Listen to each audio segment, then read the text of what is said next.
Hello, आप सभी का स्वागत है टीचिंग बाय आर के माथुर यूट्यूब चैनल। विजिट करें इस चैनल पर, लाइक शेयर सब्सक्राइब जरूर कर लीजिएगा। लगातार अपडेट आपको मिलता रहेगा।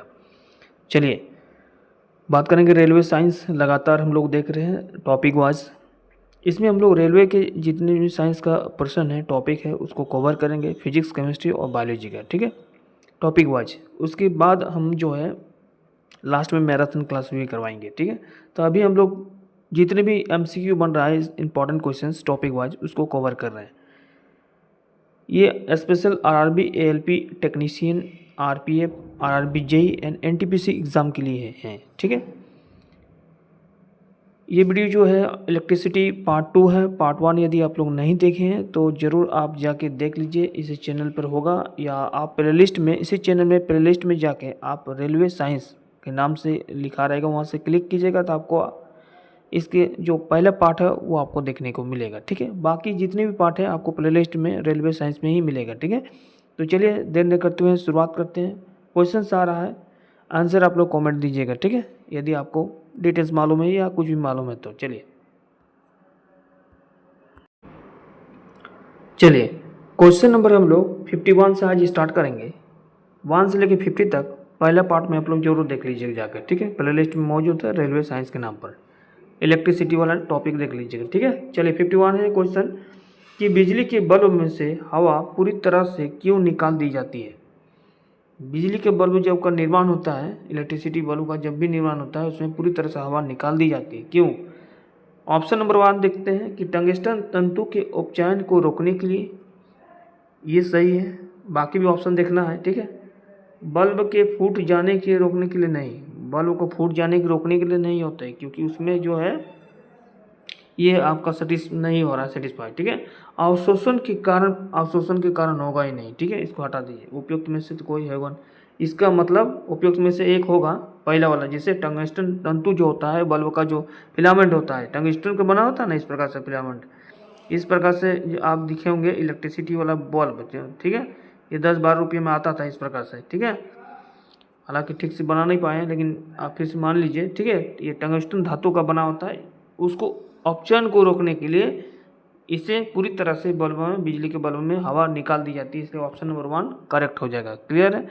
अब देखिए क्वेश्चन नंबर 52 में कह रहा है कि बिजली के बल्ब के मुकाबले फ्लोरेसेंट ट्यूब जो होता है अधिक पसंद की जाती है, क्यों। ऑप्शन देखते हैं। ऑप्शन नंबर 1 है उसकी रोशनी देने वाली सतह बड़ी होती है, ठीक है। दूसरा है कि वोल्टता की घट बढ़ का उस पर कोई असर या उस पर असर नहीं पड़ता। ऑप्शन नंबर सी में है कि ट्यूब में विद्युत ऊर्जा लगभग पूरी तरह से प्रकाश ऊर्जा में परिवर्तित हो जाती है, ठीक है। यही सही लग रहा है, ठीक है। बाकी ऑप्शन तो वो नहीं लग रहा अभी। उसकी रोशनी आँख हानिकारक तो होगा ही नहीं, चलिए हटा दीजिए। ऑप्शन नंबर सी यहाँ पर करेक्ट हो जाएगा। यानी बिजली के बल्ब के मुकाबले देखा जाए तो फ्लोरेसेंट ट्यूब जो होता है, उसमें ट्यूब में विद्युत ऊर्जा लगभग पूरी तरह से प्रकाश ऊर्जा में परिवर्तित हो जाती है, इसलिए ऑप्शन नंबर यहाँ पर सी करेक्ट होगा। बाकी भी ऑप्शन यदि बाकी के क्वेश्चंस का आंसर आप लोग फटाफट कमेंट में लिखना शुरू करिएगा, ठीक है। जो भी देख रहे हैं लगातार क्वेश्चंस जो है इसी प्रकार का आपका एग्ज़ाम में देखने को मिलेगा, ठीक है। और ये सारे क्वेश्चंस कहीं न कहीं किसी न किसी एग्ज़ाम में पूछा गया क्वेश्चंस, ठीक है। अब देखिए 53 में कह रहा है कि CFL और LED लैंपों में क्या अंतर है, ठीक है। CFL और LED लैंपों में क्या अंतर है। चलिए पहले ऑप्शन देख लेते हैं। ये स्टेटमेंट वाला क्वेश्चन है। कई बार होता है कि स्टेटमेंट वाला भी question RRB, ALP technician, NTPC group D, JE वाले में पूछा जाता है। तो इस बार भी हो सकता है कि कुछ क्वेश्चन जो है आपको स्टेटमेंट वाला पूछा जाए, जैसे CFL और LED के लैंप में क्या अंतर है। चलिए सबसे पहले ऑप्शन देख लेते हैं, ठीक है। प्रकाश उत्पन्न करने के लिए CFL पारा वाष्प और संवेदक जिसको फास्फोरस का उपयोग करता है, जबकि LED जो होता है अर्धचालक सेमीकंडक्टर पदार्थ का प्रयोग करता है, ठीक है। दूसरा में कि CFL की औसत जीवन अवधि LED लैंप से बहुत अधिक होती है, क्या होती है। तो आप बोलिएगा सर, चलिए सबसे पहले आप ही दे दीजिएगा आंसर, ठीक है, कुछ सेकंड देते हैं, फिर हम बताएंगे इसका आंसर क्या होगा। एलईडी लैम्प की तुलना में सीएफएल कम ऊर्जा सक्षम है, केवल एक होगा, एक और दो होगा, या केवल एक या तीन होगा। ऑप्शन नंबर डी में है एक, दो और तीन, तीनों होगा। चलिए इसका आंसर दीजिए, कथनों का सही आपको बताना है।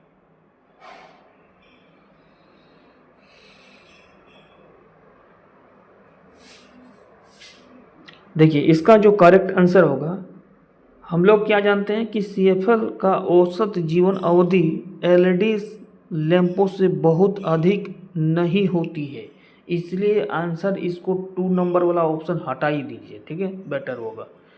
क्लियर है। अब यहाँ पर बच जाता है ऑप्शन नंबर 1 और 3, देख लेते हैं।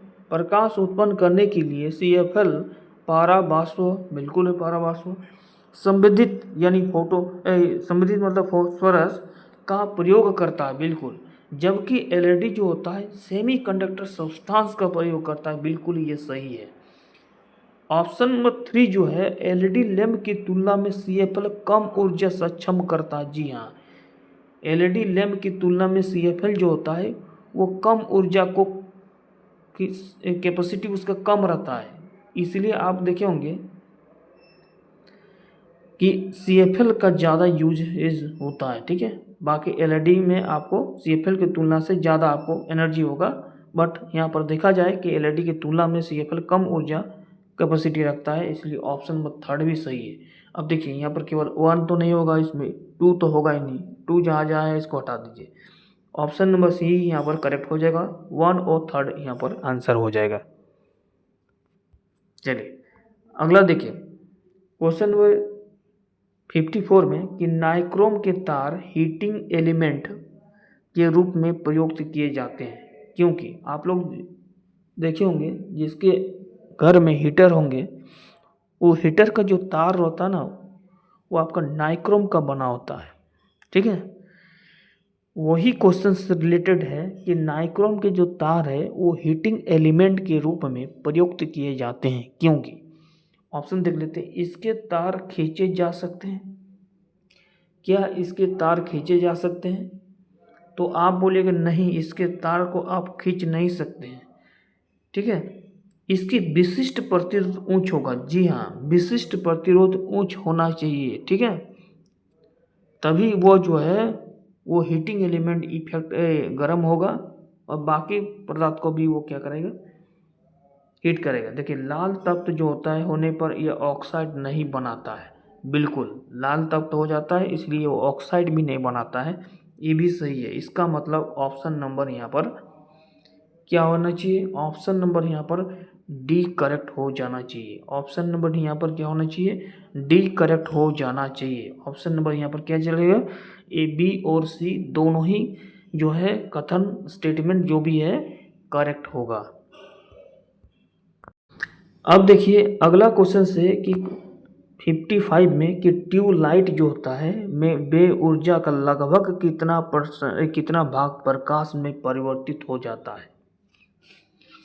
ट्यूबलाइट में देखे होंगे जब ट्यूबलाइट जलता है, ठीक है, उसमें कितना % जो है ऊर्जा, जिसमें ऊर्जा आप जैसे ऑन करते हैं स्विच, ठीक है, उसमें करंट पास होता है और ट्यूबलाइट जो है जलता है, तो इसमें आपको बताना है कि लगभग कितना % जो भाग होता है वो प्रकाश ऊर्जा में परिवर्तित हो जाता है।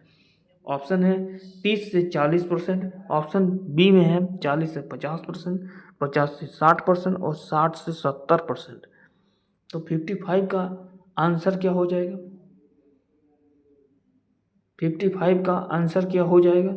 तो आप बोलिएगा सर 55 का जो आंसर होगा वो 60 से 70% कम से कम हो जाता है। क्लियर है, इसलिए ऑप्शन नंबर डी यहाँ पर करेक्ट हो जाएगा। क्लियर है, 55 का हो जाएगा ऑप्शन नंबर डी। देखिए 56 में विद्युत धारा के ऊष्मीय प्रभाव पर यानी electric current of heating effect, ठीक है, पर आधारित घरेलू उपकरण कौन सा है? विद्युत धारा के ऊष्मीय प्रभाव पर आधारित घरेलू उपकरण कौन सा है? ठीक है, ऑप्शन आपका 4 है। तो क्या विद्युत हीटर है? नहीं, ये तो नाइक्रोम का बना होता है। बिल्कुल ये भी है, ठीक है, ये हीटिंग पर ही आधारित है। जी हाँ, कि ऊष्मीय प्रभाव पर बहुत चल रहा है ना, विद्युत बल्ब भी होगा और ट्यूबलाइट भी होगा। ऑप्शन नंबर डी यहाँ पर करेक्ट हो जाएगा, तीनों यहाँ पर सही है। ठीक है, अब देखिए 57 में एक न्यूमेरिकल सवाल है। ठीक है, क्वेश्चन न्यूमेरिकल से भी पूछेगा। ठीक है, कि 100 वोल्ट है ना, 100 वोल्ट नहीं होगा, वाट होना चाहिए। ठीक है, 100 वाट वाले एक विद्युत लैंप का एक दिन में 10 घंटा प्रयोग हो रहा है। कितना घंटा प्रयोग हो रहा है? 10 घंटा प्रयोग हो रहा है। एक दिन में लैंप द्वारा कितनी यूनिट ऊर्जा उपयुक्त होगी?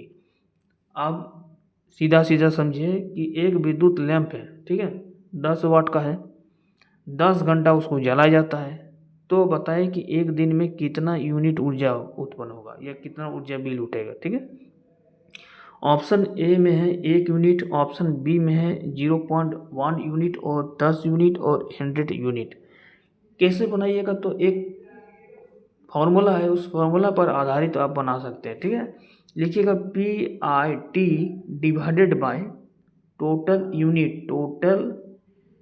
यूनिट बे। ठीक है, P equal to PIT divided by 1000। ठीक है, ये फॉर्मूला आप लोग याद रखिएगा। P मतलब होता है पावर और पावर का यूनिट होता है वाट। I से होता है इलेक्ट्रिक करंट। ठीक है, कितना करंट उसमें पास हुआ, और T से होता है टाइम, कितना समय लगा। बाय डिवाइडेड कीजिएगा तो पर यूनिट में आपका निकलेगा एनर्जी। ठीक है, अब देखिए यहाँ पर लिखा रहा है कि पावर यानी वाट दिया हुआ है 100 वाट, तो लिख दीजिए यहाँ पर 100 वाट। आई करंट पास हो रहा है, कितनों भी करंट पास हो रहा है, मान लीजिए करंट 1 पास हो रहा है। ठीक है, कुछ नहीं है तो 1 है। अब टाइम यहाँ पर कितना दिया है? 10 घंटा चल रहा है डेली। ठीक है, तो यहाँ पर 10 लिख दीजिएगा और डिवाइडेड कीजिएगा 1000 से। क्या कीजिएगा? 1000 से डिवाइडेड कीजिएगा, तभी आपका पर यूनिट में निकलेगा। ठीक है, तभी आपका पर यूनिट में निकलेगा। अब देखिए यहाँ पर 1 जीरो कट जा रहा है, यहाँ पर 2 जीरो कट जा रहा है, तो बच रहा है क्या? 1 यूनिट बच रहा है ना। क्या बच जा रहा है? 1 यूनिट बच रहा है। ऑप्शन नंबर 1 यहाँ पर करेक्ट हो जाएगा। ठीक है, तो फॉर्मूला आप लोग जरूर याद रखिएगा, ये फॉर्मूला आप लोग जरूर याद रखिएगा, इससे सवाल जो है क्वेश्चन बनेगा एग्जाम में। अब अगला सवाल जो है, आप देखिए यहाँ पर फिर एक न्यूमेरिकल सवाल आ गया है। अब इस सवाल में क्या पूछा जा रहा है, ठीक है, ध्यान से देखिएगा 58 वाला में, कि 100 वाट का बिजली का बल्ब है, 10 घंटा जलता है, सीधा सीधा बात है। ठीक है, तो 5 रुपया प्रति यूनिट की दर से विद्युत खर्चा क्या होगा? ठीक है, 1 यूनिट में 5 रुपया है, तो आपको बताइए कितना एनर्जी आपको लगेगा, कितना रुपया आपको पे करना पड़ेगा। ठीक है, यदि घर में आपके पास मीटर वूटर लगा हुआ है तो आप जानते होंगे, या नहीं जानते हैं तो इससे थ्रू से आप जान लीजिएगा इसके बाद से। ठीक है, क्वेश्चंस कह रहा है कि फिर से क्वेश्चंस को रिपीट कर रहे हैं, ध्यान से सुनिएगा। 100 वाट का बिजली का बल्ब है, 10 घंटा जल रहा है, 5 रुपये का प्रति यूनिट की दर से यदि विद्युत खर्च कितना होगा? ठीक है, ऑप्शन 1 में है 5 रुपया, 10 रुपया, 25 रुपया और 50 रुपया। अब वही फॉर्मूला फिर से लगाना है। ठीक है, याद रखिएगा, मैथमेटिक्स जिसका थोड़ा स्ट्रांग है, मैथमेटिक्स कैलकुलेट करना आता हो, तो फिजिक्स आपको डेफिनेटली उसका न्यूमेरिकल आप बना लीजिएगा। ठीक है, बाकी फार्मूला पर आधारित सभी चीज़ है, याद रखना है। चलिए बनाते हैं इसको सवाल को। फॉर्मूला क्या है? टोटल जो एनर्जी होगा, टोटल इलेक्ट्रिकल एनर्जी, ठीक है, टोटल इलेक्ट्रिकल एनर्जी जो होगा वो फॉर्मूला क्या था? टोटल इलेक्ट्रिकल एनर्जी बे जो होगा, ठीक है, या खर्चा जो होगा, तो वो फॉर्मूला है PIT डिवाइडेड बाय 1000। अब यहाँ पर देखिए P जो दिया है, पावर कितना दिया है यहाँ पर? 100 वाट, तो लिखिएगा 100 वाट। ठीक है, अब यहाँ पर कितना घंटा जा रहा है? 10 घंटा। I मतलब इलेक्ट्रिक करंट दिया है। ठीक है, इलेक्ट्रिक करंट दिया है, अब पर यूनिट भी यहाँ पर लिख दिया है। इलेक्ट्रिक करंट 5 रुपये पर यूनिट लिख रहा है, इसलिए आप करंट के जगह पर 5 रुपया लिख दीजिए। ठीक है, और टी की जगह पर कितना घंटा जा रहा है? 10 घंटा, तो 10 लिख दीजिए यहाँ पर, और डिवाइडेड बाय 100 कीजिएगा, तभी आपको निकलेगा। ठीक है, पर यूनिट, हालांकि पर यूनिट में ही है, दोनों पर यूनिट में ही है, डिवाइडेड कट जाएगा तो आपको रुपीज़ में निकलेगा। यहाँ पर यूनिट लिख दीजिएगा पर यूनिट, और यहाँ पर भी पर यूनिट भी लिखा रहेगा, वो यूनिट कट जाएगा। ठीक है, अब देखिए यहाँ पर 1 जीरो कट गया, यहाँ पर 2 जीरो कट गया, बचा कितना? 5 रुपया। बचा कितना? 5 रुपये बच गया। क्लियर है? अभी तक किसी का डाउट है तो आप कमेंट कर सकते हैं, ठीक है। 5 ही रुपये आपको लगेगा। 10 घंटा चलाइए, 100 वाट का एक बिजली का बल्ब है, 10 घंटा जला रहे हैं, 5 रुपये यदि प्रति यूनिट लग रहा है तो विद्युत खर्चा होगा आपका 5 रुपये। सीधा सीधा बात है, क्लियर है। चलिए अब देखिए अगला सवाल है कि 59 में कि किलोवाट घंटा किसकी यूनिट है।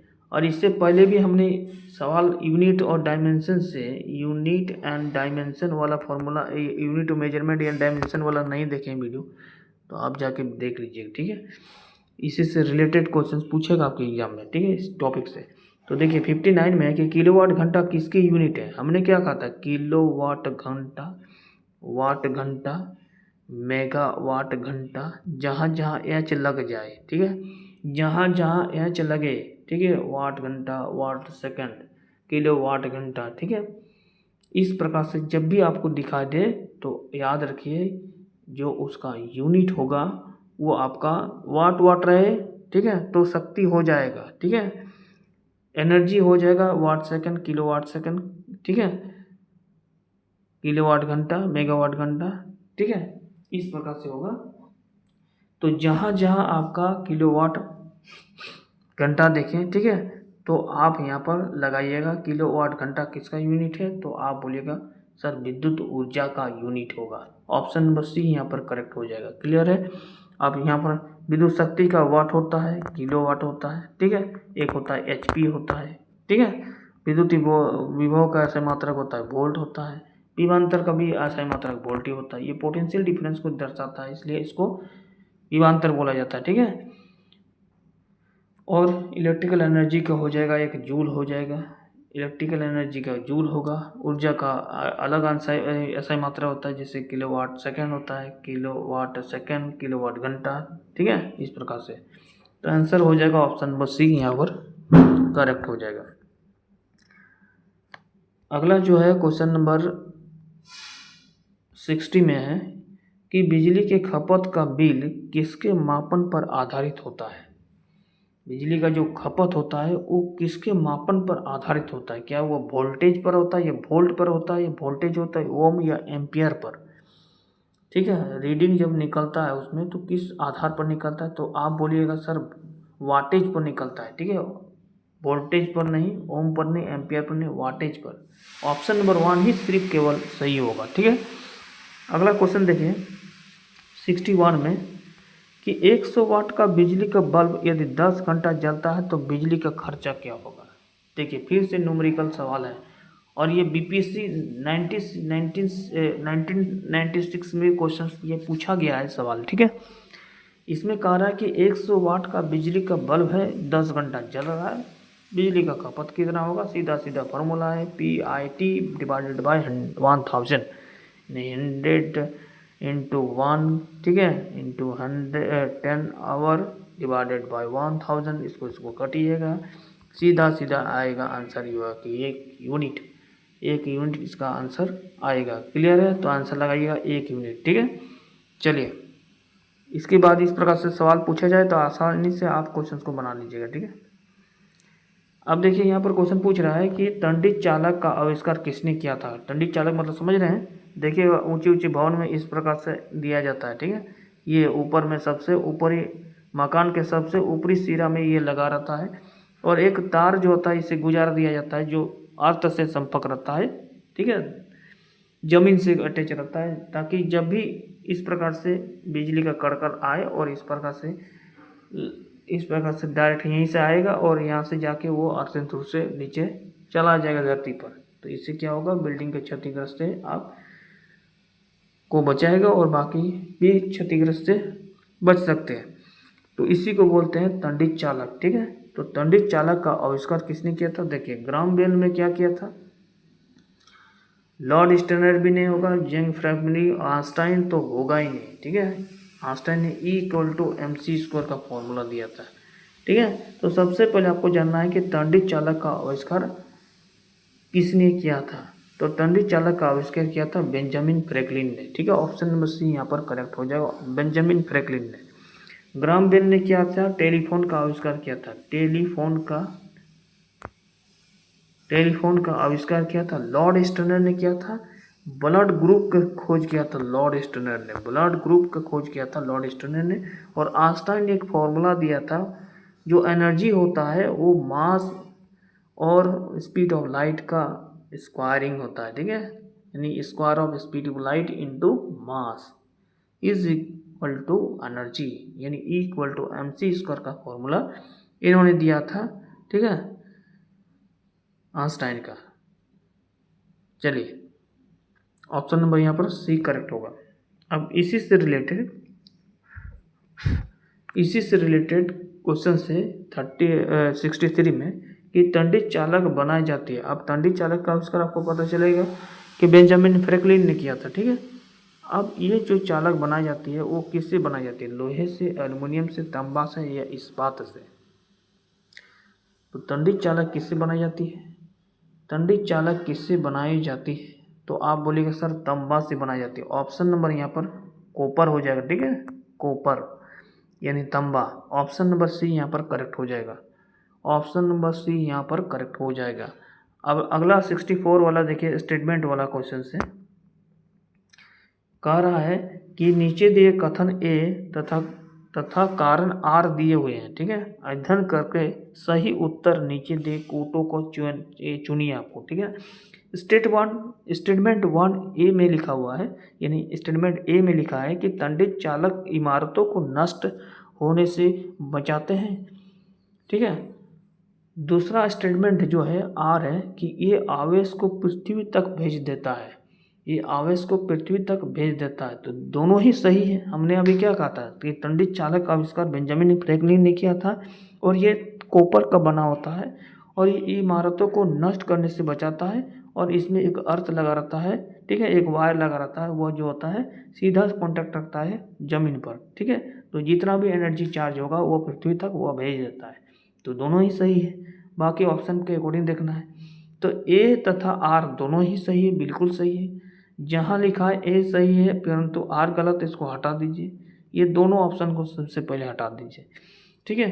देखिए यहाँ पर भी लिखा है कि ए और आर दोनों सही है, आगे देखना है।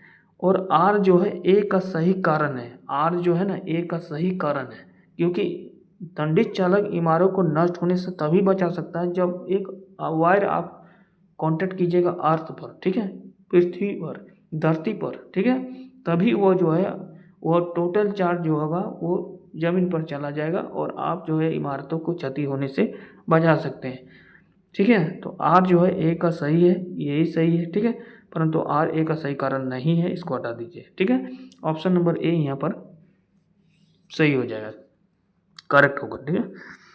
65 में देखिए, 65 में है कि विद्युत बल्ब का तंतु धारा प्रवाहित होने से चमकने लगता है परंतु तंतु में धारा ले जाने वाले तार नहीं चमकता, इसका कारण क्या है। चलिए ऑप्शन देख लेते हैं कि तंतु में तारों का अपेक्षा अधिक धारा बहती है, गलत है। तंतु का प्रतिरोध तारों की अपेक्षा कम होती है, तंतु का जो फिलामेंट होते हैं बालों का फिलामेंट वो तार की अपेक्षा कम होती है क्या, ठीक है, तार की अपेक्षा कम होती है, तो बोलेगा नहीं। तंतु का जो प्रतिरोध होगा तारों की अपेक्षा अधिक होगा, बिल्कुल अधिक, क्योंकि तंतु जो होता है फिलामेंट वो जो वायर होता है उससे अधिक होता है, तभी तो वो जलता है, इसीलिए ऑप्शन वो सी करेक्ट है यहाँ पे। आगे भी देख लीजिएगा, धारा प्रवाहित होने से केवल टंगस्टन धातु ही चमक, गलत, केवल यहाँ पर वर्ड हो गया ना, इसलिए हटा दीजिए, ऑप्शन बस सी करेक्ट। अब देखिए 66 में निम्नलिखित अधातुओं में से कौन सा एक विद्युत का मंद चालक नहीं है, यहाँ पर पूछ रहा है नहीं है मंद चालक, ठीक है। तो सल्फर है, सेलेनियम है, ब्रोमीन है और फास्फोरस है, तो आंसर हो जाएगा सेलेनियम। बाकी सल्फर, ब्रोमीन और फास्फोरस मंद चालक है, तो लेकिन सेलेनियम नहीं है। आंसर हो जाएगा क्योंकि नहीं पूछा गया, 66 का आंसर हो जाएगा बी नंबर। अब देखिए यहाँ पर 67 में पूछा गया कि शुष्क सेल जिसको हम बोलते हैं ड्राई सेल, ठीक है, ड्राई सेल बैटरी में, ठीक है, उसे बोलते हैं बैटरी, निम्नलिखित में से किनका विद्युत अपघटन के रूप में प्रयोग होता है, ठीक है, विद्युत अपघटन के रूप में किसका प्रयोग होता है, तो आप बोलेंगे सर अमोनियम क्लोराइड और जिंक क्लोराइड का, ऑप्शन ए नंबर ही सही हो जाएगा, ठीक है, अमोनियम क्लोराइड हो जाएगा और जिंक क्लोराइड दोनों आंसर होगा। चलिए अगला क्वेश्चन है कि मानव शरीर शुष्क के विद्युत प्रतिरोध का परिमाण कोटि क्या है। पूछेगा मानव शरीर का जो विद्युत प्रतिरोध है, ठीक है, इलेक्ट्रिकल रेजिस्टेंस का परिणाम कितना है। ठीक है, तो इसका आंसर हो जाएगा 10⁻6 ओम। याद रखिएगा, क्वेश्चन पूछेगा, बार बार रिपीट करता है। 10⁻6 ओम होता है मानव शरीर में विद्युत प्रतिरोध का परिणाम कोटि। ठीक है, अगला जो है 70 में कि विद्युत उत्पन्न करने के लिए कौन सा धातु का प्रयोग किया जाता है। तो विद्युत उत्पन्न करने के लिए आप एल्यूमिनियम धातु का प्रयोग करते हैं, देखे होंगे एल्यूमिनियम धातु का ही ज़्यादातर प्रयोग होता है। इसके अलावा यदि आपको हाई चाहिए तो एल्यूमिनियम का बेस्ट होगा। यहाँ पर ऑप्शन पर चलेगा क्योंकि ऑप्शन में यूरेनियम भी दिया हुआ है। ठीक है, इसके अलावा यूरेनियम भी दिया है, इसलिए आंसर हो जाएगा यूरेनियम।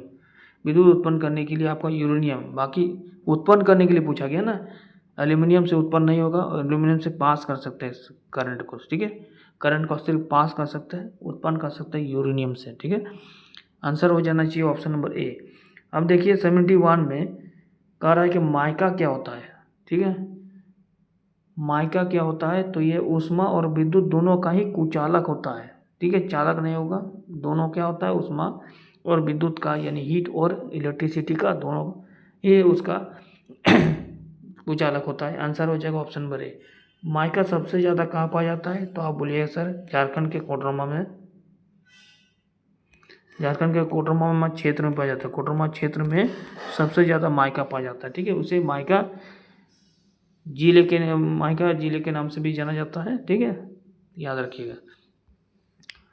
अब अगले देखिए 72 में कि जलते हुए विद्युत बल्ब या जलते हुए बल्ब, विद्युत बल्ब के तंतु का ताप सामान्यतः कितना होता है। जब जलता है तो विद्युत बल्ब का जो फिलामेंट होता है उसका टेम्परेचर आपको बताना है 72 में।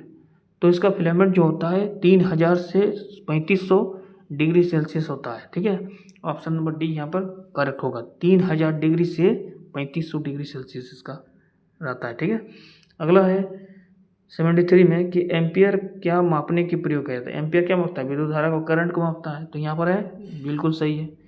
ठीक है, बाकी वोल्टेज जो होता है आपका, ये भी करंट को ही मापता है, ये भी आपका करंट को ही मापता है, इलेक्ट्रिक करंट को ही मापता है। और ठीक है, लेकिन यहाँ पर जो है सटीक आंसर हो जाएगा विद्युत धारा। प्रतिरोध जो है ओम का ऐसा मात्रक है, इसका ऐसा मात्रक ओम होता है, और पावर का ऐसा मात्रक होता है वाट। 74 एक कृत्रिम उपग्रह में विद्युत ऊर्जा का स्रोत क्या है। कृत्रिम उपग्रह में यानी आर्टिफिशियल सैटेलाइट में इलेक्ट्रिकल एनर्जी का सोर्स क्या है। एक कृत्रिम उपग्रह में विद्युत ऊर्जा का स्रोत क्या है। तो देखिए ये सौर ऊर्जा ही होगा। कृत्रिम उपग्रह बना रहे हैं तो विद्युत ऊर्जा कहाँ से मिलेगा आपको, सोलर बैटरी से मिलेगा। ठीक है, सोलर बैटरी से ही आपको मिलेगा ना, सोलर बैटरी से मिलेगा। आंसर हो जाएगा ऑप्शन नंबर डी। अब देखिए 75 में विद्युत ऊर्जा को यांत्रिक ऊर्जा में बदलने के लिए, यानी इलेक्ट्रिकल एनर्जी को आप क्या बदल रहे हैं, मैकेनिकल एनर्जी में बदल रहे हैं। ठीक है, तो विद्युत ऊर्जा को यांत्रिक ऊर्जा में कौन बदलता है, तो आप बोलेंगे सर डायनोमो बदलता है। ट्रांसफार्मर में क्या करता है, सिर्फ एसी एनर्जी को एसी और एसी को एसी में ही बदलता है। बोलिए कैसे सर, ये हाई हो या लो हो। ठीक है, कभी हाई रहेगा तो उसको लो कर देगा, जिसका जितना आवश्यक है एनर्जी को, हाई है ना, उच्च डीसी को निम्न डीसी में, कभी हाई डीसी को उच्च डीसी में, इस प्रकार से चेंज करते रहता है। तो ट्रांसफार्मर कभी एसी से डीसी नहीं चेंज करता, वो क्या करता है कि उच्च जो प्रतिरोध होगा, उच्च जो करंट होगा उसको हाई में चेंज करता है जितना आवश्यकता हो। ठीक है, जैसे आप लोग देखे होंगे जगह जगह पर ट्रांसफार्मर लगा जाता है, और जो 11,000 वोल्टेज आता है उसमें जाता है, और उसमें कन्वर्ट करके 220 वोल्ट जाता है, फिर उसको चेंज करता है, जितना एनर्जी जरूरत है उतने ही ट्रांसफर करता है, हाई को लो, लो को हाई, इस प्रकार से करते रहता है। विद्युत मोटर क्या करता है, विद्युत मोटर, एक मिनट, इसका आंसर डायनेमो नहीं होगा। इलेक्ट्रिकल एनर्जी को मैकेनिकल एनर्जी में विद्युत मोटर चेंज करता है। ठीक है, विद्युत ऊर्जा को यांत्रिक ऊर्जा में विद्युत मोटर ही चेंज करता है। ठीक है, डायनेमो क्या करता है, इसका ऑपोजिट करता है, मैकेनिकल एनर्जी से इलेक्ट्रिकल एनर्जी में चेंज करता है। ठीक है, मैकेनिकल एनर्जी से इलेक्ट्रिकल एनर्जी, यांत्रिक ऊर्जा को विद्युत ऊर्जा में चेंज करता है, उसको हम लोग बोलते हैं डायनेमो। ठीक है, यहाँ पर आंसर जो होगा यहाँ पर जो आंसर हो जाएगा वो हो जाएगा ऑप्शन नंबर यहाँ पर सी करेक्ट हो जाएगा। ठीक है, क्योंकि विद्युत ऊर्जा को यांत्रिक ऊर्जा में चेंज करने वाला उपकरण जो होता है विद्युत मोटर होता है। ठीक है, और जबकि mechanical energy to electrical energy यानी यांत्रिक ऊर्जा को विद्युत ऊर्जा में जो चेंज करता है उसे हम कहते हैं डायनेमो। तो ठीक है, ट्रांसफार्मर करता है वो तो समझ गया, एसी का हाई एसी को लो एसी में या एसी को इस प्रकार से ऊंचे नीचे करते रहता है। ठीक है, तो आई होप यहाँ पर क्लियर हो गया होगा आप लोग को। ठीक है, अब देखिए 76 में क्या कर रहा है कि 76 में रासायनिक ऊर्जा का विद्युत ऊर्जा में रूपांतरण को होना चाहिए। रासायनिक ऊर्जा को विद्युत ऊर्जा में रूपांतरण कौन करता है, यानी chemical energy to electrical energy. Chemical energy से इलेक्ट्रिकल एनर्जी में जो कन्वर्ट करता है उसको कहा जाता है इलेक्ट्रोलाइसिस। ठीक है, आंसर हो जाएगा ऑप्शन नंबर ए। शोषण नहीं होगा, उत्पादन ये सब नहीं होगा। ठीक है, अगला देखिए पूछ रहा है कि एकीकृत सर्किट जिसको बोलते हैं इंटीग्रेटेड सर्किट, एकीकृत परिपथ में प्रयुक्त अर्धचालक सेमीकंडक्टर चिप जो होता है किसकी बनी होती है, तो सिलिकॉन की बनी होती है। आंसर लगाइएगा सीधा। अब अगला जो है 78 में कि प्रत्यावर्ती धारा को दृष्ट धारा में परिवर्तित करने वाले यंत्र को क्या कहते हैं। प्रत्यावर्ती धारा मतलब होता है डीसी, टू बदल रहे हैं इलेक्ट्रिक, दृष्टि धारा मतलब एसी में। तो डीसी से एसी में कौन चेंज करता है, तो आप बोलिएगा सर पहले बात तो ये है कि डीसी से एसी जो होता है वो आपका ट्रांसफार्मर चेंज नहीं करता है, क्योंकि अभी हम बात किए हैं कि ट्रांसफार्मर एसी करंट को हाई एसी करंट को लो में कभी चेंज करता है, कभी लो को हाई में। तो ये तो एसी में बना रहता है। ठीक है, अब इन्वर्टर जो होता है वो आपका नॉट गेट पर आधारित होता है, एक ही इनपुट एक आउटपुट, तो ये भी तो होगा नहीं। ठीक है, तो क्या करता है ये रेक्टिफायर होता है। यही जो होता है ऑप्शन नंबर बी जो होगा वो डीसी करंट को यानी दृष्टि धारा को डायरेक्ट करंट को अल्टरनेटिव करंट में चेंज करने का काम करता है। आंसर हो जाएगा ऑप्शन नंबर बी। अब देखिए 79 में ट्रांसफार्मर उपयुक्त होता है, अभी हम बात किए एसी को डीसी में बदलने के लिए नहीं, कौन बदलता है, रेक्टिफायर। डीसी को एसी में बदलता है, ये भी इसी का काम है। डीसी वोल्टेज को उच्च उपचयन करने के लिए नहीं, डीसी वोल्टेज को उपचयन करने के लिए इसका काम है नहीं, एसी वोल्टेज का उपचयन और अवचयन करने के लिए उपचयन करता है या उपचयन करता है। ठीक है, यही बना रहा था, ऑप्शन नंबर डी यहाँ पर करेक्ट हो जाएगा। ठीक है, आसानी सवाल है, इसी प्रकार से क्वेश्चन पूछेगा, थोड़ा सा बेसिक आपको क्लियर हो जाना चाहिए। अब देखिए 80 में है कि प्रतिद्वितीय नली में सर्वाधिक सामान्यतः प्रयोग होने वाला वस्तु कौन सा होता है, तो इसका करेक्ट आंसर हो जाएगा देखिए पारा वाष्प और आर्गन गैस होता है। ठीक है, पारा वाष्प और आर्गन हो जाएगा ऑप्शन नंबर सी। यहाँ पर पूछ रहा है 81 में कि 3 पिन बिजली के प्लग में सबसे लंबी पिन को जोड़ा जाता है। इस प्रकार से देखे होंगे, इस प्रकार से रहता है और यहाँ पर सबसे ज़्यादा बड़ा एक पिन होता है और यहाँ पर छोटा छोटा आपको पिन देखने को मिलेगा। इस प्रकार से छोटा छोटा पिन देखने को। तो ये जो बड़ा पिन होता है, कभी प्लग देखोगे ना, बिजली के प्लग लगाया जाता है। ठीक है, तो उस प्लग में सबसे बड़ा पिन को यहाँ पर पूछा जा रहा है कि 3 पिन रहता है, 2 छोटा रहता है और बिजली के बल्ब में सबसे बड़ा पिन होता है। तो सबसे बड़ा पिन को जोड़ा जाता है, पूछ रहा है सबसे बड़ा जो पिन होता है वो जोड़ा जाता है। ठीक है, ऑप्शन देख लेते हैं। आधार सिरे पर, बिल्कुल आधार सिरे पर जोड़ा जाता है, सजीव नहीं होगा, उदासीन नहीं होगा, किसी में कैसे नहीं होगा, इसमें तो होगा। ऑप्शन नंबर ए आधार से जोड़ा जाता है, ऑप्शन नंबर ए यहाँ पर सही हो जाएगा। अब देखिए अगला जो है 82 में कि एक मकान में 2 बल्ब लगे हैं। एक मकान में कितने बल्ब लगे हैं, 2 बल्ब। इनमें से एक दूसरे से अधिक प्रकाश दे रही है, एक बल्ब दूसरे से ज़्यादा प्रकाश दे रही है, लाइट दे रहा है। तो आपको बताना है कि इसमें कथन में से कौन सा सही होगा। ठीक है, इसमें से कथन में से कौन सा स्टेटमेंट सही होगा। देखिए प्रकाश की दीप्त रेजिस्टेंस पर निर्भर नहीं करते, बिल्कुल रेजिस्टेंस पर निर्भर नहीं करते, तो जलेगा कैसे, इसको हटा दीजिए। दोनों बल्ब में रेजिस्टेंस समान है। आप देखिए दोनों बल्ब में यदि रेजिस्टेंस समान होगा तो फिर एक दूसरे से लाइट क्यों कंपेयर करेगा, वो तो समान लाइट देगा, तो ये भी गलत है। अधिक प्रकाश वाले बल्ब में रेजिस्टेंस अधिक है, जिसमें ज़्यादा रेजिस्टेंस होगा उसमें ज़्यादा ही लाइट देगा, ठीक है। कम प्रकाश वाले बल्ब में रेजिस्टेंस नहीं, कम प्रकाश वाले रेजिस्टेंस है, ज़्यादा रेजिस्टेंस होगा। हमने क्या बोला था, रेजिस्टेंस हाई होना चाहिए, गलनांक कम होना चाहिए, ठीक है। तो यही तो फिलामेंट का काम होता है, तभी वो जलता है, ठीक है। तो इस प्रकार से आप लोग आसानी से क्वेश्चन का जवाब दीजिएगा। अगला जो है 83 में कह रहा है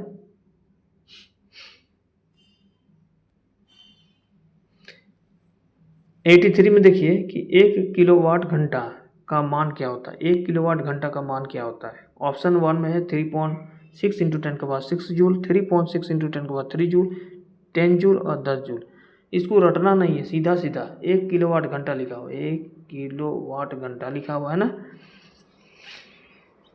तो 1 किलो में कितना ये होता है, 1 किलो में कितना रहता है, तो 1000 आप लिखिएगा, ठीक है। वाट घंटा किलोवाट मेगावाट घंटा, ठीक है। 1 किलोवाट कितने 1000 वाट के बराबर होता है, ठीक है। 1 किलोवाट मतलब 1000 वाट के बराबर। और 1 आवर यानी 60 सेकंड में 1 मिनट, 60 सेकंड में 1 मिनट, तो 60 मिनट में कितना हो जाएगा, 1 आवर, यानी 1 आवर 60 मिनट के बराबर होता है। और 1 मिनट में 60 सेकंड, तो कितना सेकंड हो जाएगा, 3600 सेकंड, ठीक है। अब यहाँ पर देखिए, यहाँ पर 2 जीरो है, यहाँ पर 3 जीरो है, तो पहले लिखिएगा 36 और 1 2 3 3 जीरो लिख दीजिएगा और यहाँ पर 1 2 जीरो लगा दीजिएगा और वाट सेकंड लिखिएगा, ठीक है। अब यहाँ पर देखिए कि 36 इंटू 10 का पावर कितना है, 1 2 3 4 5, तो 10 का पावर 5 लिखिएगा। वाट सेकंड किसका यूनिट है, जूल का यूनिट है, तो जे हो जाएगा।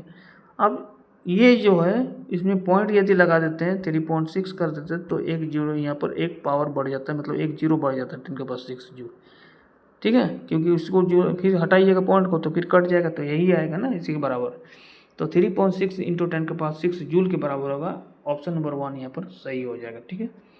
तो इसी प्रकार से आप लोग निकालिएगा। 1 किलोवाट घंटा पूछा जाएगा तो आपको 1 किलोवाट घंटा 1000 वाट के बराबर होता है, इसको याद रखिएगा, ठीक है। बाकी 1 आवर इक्वल टू आपको सेकंड में बदलना है तो 3600 सेकंड लिखिएगा, है ना।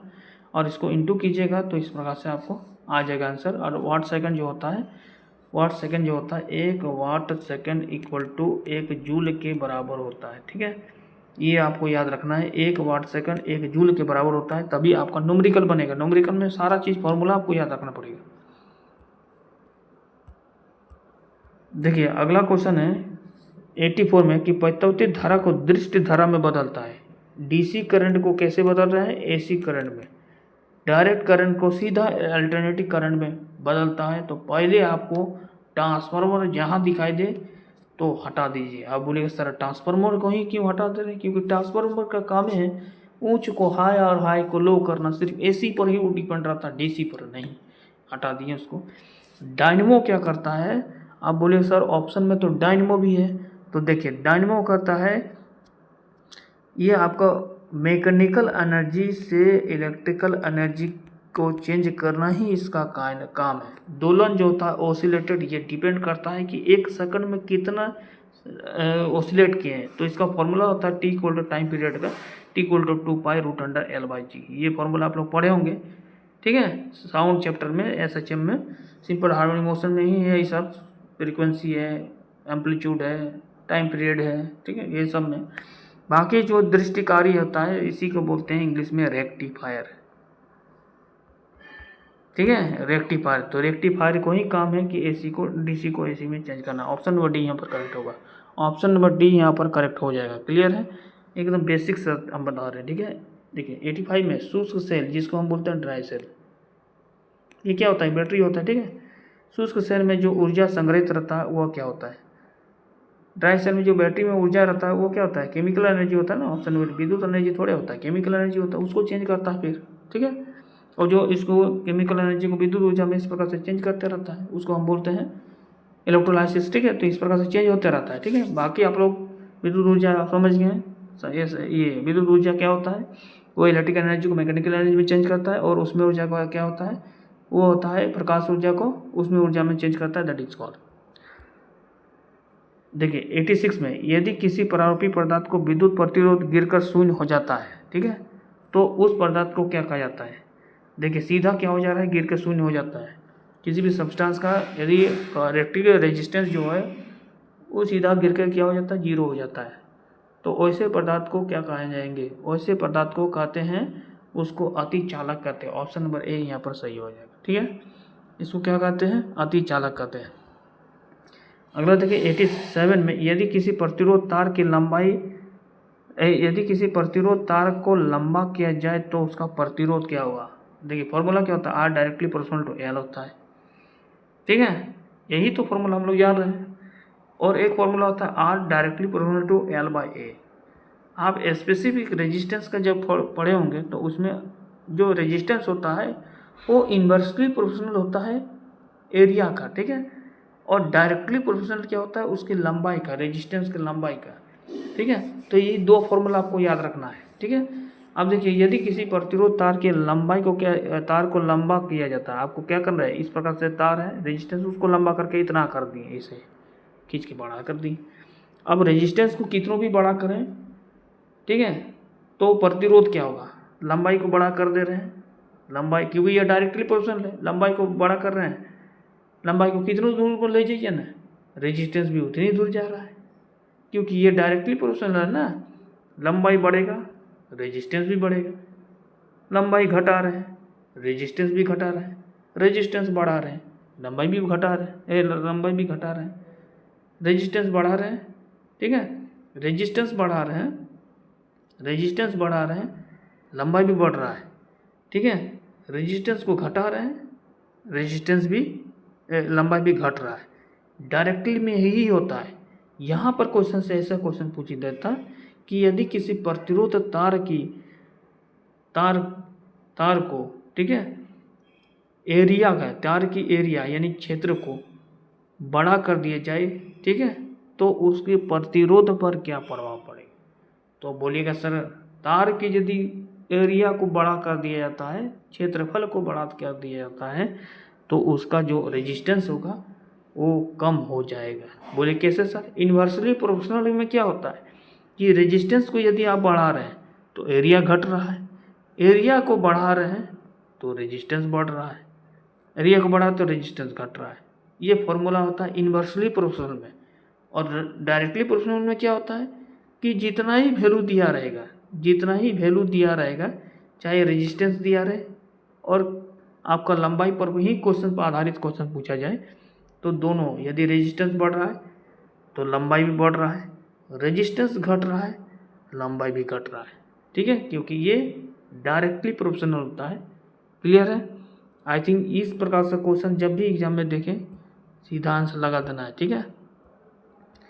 अब देखिए यहाँ पर 88 में विद्युत मरकरी लैंप में रहता है। विद्युत मरकरी मतलब लैंप समझ रहे हैं, विद्युत मरकरी वाला लैंप, पहले ज़माना में तो लैंपों नहीं, आपको बहुत कम देखने को मिलेगा। उसमें क्या होता है, तो ऑप्शन के अकॉर्डिंग जाना है। उसमें कम दाब पर पारा, बिल्कुल कम ही दाब पर, कम प्रेशर ही पारा रहता है, लेड होता है, ठीक है, अधिक पर नहीं होगा, नियम तो होगा नहीं। ऑप्शन नंबर ए हो जाएगा, ठीक है, कम प्रेशर पर ही लेड होता है, ठीक है, एलईडी लेड, ठीक है, इसको बोलते हैं पारा। उसके बाद देखिए 89 में क्या पूछ रहा है कि बिजली के पंखे की गति बदलने के लिए प्रयुक्त साधन क्या है। फैन इस प्रकार से घूम रहा है, इस प्रकार से फैन है, और फैन में इस प्रकार से 3 लगा हुआ है पत्ती, ठीक है, इस प्रकार से, और ये घूम रहा है। क्लियर है।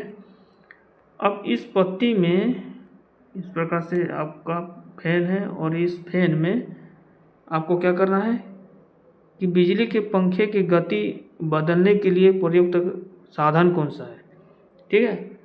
तो आप जनरली जानते हैं उसमें हम लोग रेगुलेटर लगाते हैं, रेगुलेटर का प्रयोग एम्पलीफायर नहीं होगा, स्विच तो होगा नहीं, स्विच ऑन करते हो तो घूमते चलेगा ना, रेगुलेटर जब लगा दीजिएगा तो आप घटा बढ़ा भी सकते हैं, ठीक है।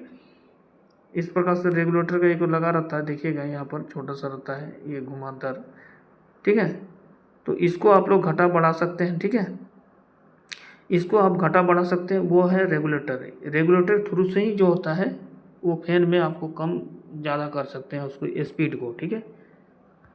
तो आंसर हो जाना चाहिए ऑप्शन नंबर बी यहाँ पर करेक्ट, ठीक है। आंसर आप लोग लिखें दीजिएगा फटाफट। चलिए, सारा क्वेश्चन जो है किसी न किसी एग्ज़ाम में पूछा गया है, ठीक है, और आगे भी जो है क्वेश्चंस आपको पूछेगा इस प्रकार का। अब देखिए 90 में किरचॉफ का धारा नियम आधारित है। किरचॉफ का करंट नियम है और एक वोल्टेज नियम है। किरचॉफ का दो ही नियम है, हम लोग पढ़े होंगे, आप लोग भी पढ़े होंगे। करंट जो है एक नियम है और एक वोल्टेज है। किरचॉफ का सीधा सीधा बोलता है, किरचॉफ का नियम आप लोग पढ़े होंगे क्लास 12 में, साइंस वाला में, ठीक है, कि किरचॉफ का नियम क्या कहता है कि अच्छे अवशोषक जो होते हैं अच्छे उत्सर्जक भी होते हैं, यानी अच्छे अवशोषक अच्छे उत्सर्जक भी होते हैं। यही तो किरचॉफ का नियम है। किरचॉफ के नियम करंट और वोल्टेज पर आधारित है। तो यहाँ पर सवाल पूछ रहा है कि किरचॉफ का धारा नियम आधारित है। धारा नियम मतलब पूछ रहा है करंट के बारे में, वोल्टेज के बारे में नहीं पूछ रहा है, ठीक है। तो किरचॉफ का जो करंट नियम जो होता है, करंट का नियम यानी फर्स्ट नियम इसको है, ये दूसरा है। तो करंट का जो नियम है माने किरचॉफ का जो धारा नियम है, ठीक है, वो जो है ऊर्जा संरक्षण के नियम का पालन करता है। Law of conservation of energy, law of conservation of energy, law of conservation of energy यानी ऊर्जा संरक्षण के नियम को पालन करता है। ऑप्शन नंबर ए यहाँ पर करेक्ट। और ये law of conservation of energy क्या होता है कि एनर्जी नाइदर ए क्रिएटेड और nor a destroyed, it is only from transferred one medium to another medium. यानी ये क्या करता है कि एक एनर्जी में जितना ही ऊर्जा व्यय होगा उतना ही ऊर्जा जो है दूसरे फॉर्म में वह उत्पन्न हो जाएगा। इसी प्रकार से वह प्रोसेस चलते रहता है एक फॉर्म से दूसरे फॉर्म की ओर, ठीक है। तो यही तो कहता है करंट का पहला नियम, ठीक है। तो आपका आंसर जो होगा 90 नंबर का किरचॉफ का धारा नियम आधारित है ऊर्जा संरक्षण पर। आंसर लगाइएगा, ठीक है। इससे रिलेटेड जो भी क्वेश्चन बनेगा तो आप किरचॉफ से लगाइएगा, करंट या वोल्टेज से जो भी बनेगा, ठीक है। अब देखिए 91 में कि एक वोल्ट विभवांतर द्वारा त्वरित होने पर एक इलेक्ट्रॉन कितनी या जितनी ऊर्जा प्राप्त करता है उसे हम क्या कहते हैं। फिर से ध्यान से क्वेश्चंस को सुनिएगा कि एक वोल्ट विभवांतर द्वारा त्वरित होने पर एक इलेक्ट्रॉन जितनी ऊर्जा प्राप्त करता है उसे हम क्या कहते हैं, उसे हम एक इलेक्ट्रॉन वोल्ट कहते हैं। आंसर हो जाएगा ऑप्शन नंबर बी, ठीक है। अगला जो है जब साबुन का बुलबुला अवशोषित किया जाता है तब क्या होगा। कपड़ा पूरा खींचते होंगे तो आप लोग देखे होंगे साबुन का जो है बुलबुला आपको दिखाई देता है, ठीक है। उसका अंदर का जो प्रेशर होता है ना एटमॉस्फेयर प्रेशर से ज़्यादा होता है, इतना याद रखिएगा। जब वो फूट जाता है तो वो विलुप्त हो जाता है, ठीक है। तो कई झाग बनता है, जैसे नदी नाला में देखे होंगे, चाहे तालाब में भी, या कहीं नहा रहे हैं तो या कपड़ा खींच रहे हैं तो आपको वहाँ पर देखिए झाग बनना शुरू हो जाता है और बुलबुला ज़्यादा दिखता है, ठीक है। तो जब साबुन का बुलबुला अवशोषित किया जाता है तब ये क्या होता है, तब बोलिएगा सर तो ये तो फैल जाता है। ऑप्शन नंबर ए, सिकुड़ता थोड़े है। आंसर हो जाना चाहिए ऑप्शन नंबर बी, या फैलता है, ठीक है। आंसर हो जाएगा करेक्ट आंसर बी। चलिए अगला क्वेश्चन देखिए, डायनेमो एक मशीन है, आपको पता है, जिसका काम क्या होता है। डायनेमो मतलब क्या होता है, एक होता है आपका मोटर और डायनेमो को बोलते हैं जनित्र। क्या बोलते हैं, जनित्र। अब देखिए कई नाम इसका है, जनित्र है, इसको जनरेटर भी बोलते हैं, रेटर, जनरेटर, उसको डायनेमो भी बोलते हैं, इंग्लिश में इसको डायनेमो बोलते हैं, अलग अलग नाम है जनित्र, डायनेमो। तो इसका काम यह है कि मैकेनिकल एनर्जी हो होता है, यांत्रिक ऊर्जा जो होता है उसको चेंज करना है इलेक्ट्रिकल एनर्जी में, ठीक है। अब यहाँ पर ऑप्शन में देख लेते हैं क्या पूछ रहा है। डायनेमो एक मशीन है जिसका काम होता है उच्च वोल्टेज को निम्न में परिवर्तन करना, नहीं, उच्च वोल्टेज को निम्न में परिवर्तन नहीं करता, वो सिर्फ करता है ट्रांसफार्मर, उसका काम है ट्रांसफार्मर का ही काम है उच्च को निम्न में परिवर्तन करना, ट्रांसफार्मर। ठीक है, अब निम्न वोल्टेज को उच्च में इसी का काम है। विद्युत ऊर्जा को यांत्रिक ऊर्जा में परिवर्तन करना ये आपका मोटर का काम है। मोटर का कौन सा मोटर? इलेक्ट्रिकल मोटर का काम होता है। ठीक है, यांत्रिक ऊर्जा को, मैकेनिकल एनर्जी को इलेक्ट्रिकल एनर्जी में चेंज करना किसका काम है? डायनेमो का काम है। ऑप्शन नंबर डी यहाँ पर करेक्ट, ऑप्शन नंबर डी यहाँ पर करेक्ट। बेसिक चीज आपको जानना है सबसे पहले। ठीक है,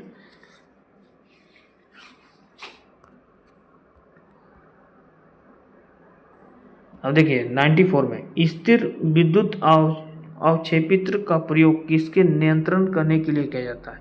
रासायनिक प्रदूषक को, रेडियो सक्रिय प्रदूषक को, रेडियो एक्टिविटी, ठीक है, प्रदूषक को, जल प्रदूषक को या वायु प्रदूषक को। स्थिर विद्युत यानी यहाँ पर पूछ रहा है रेस्ट इलेक्ट्रिसिटी। हम लोग इलेक्ट्रिसिटी में दो तरह से पढ़े थे ना, इलेक्ट्रिसिटी में दो तरह से, एक होता है वो रेस्ट अवस्था में और दूसरा होता है मोशन में। ठीक है, एक होता है रेस्ट इलेक्ट्रिसिटी, ठीक है, और दूसरा होता है मोशन में।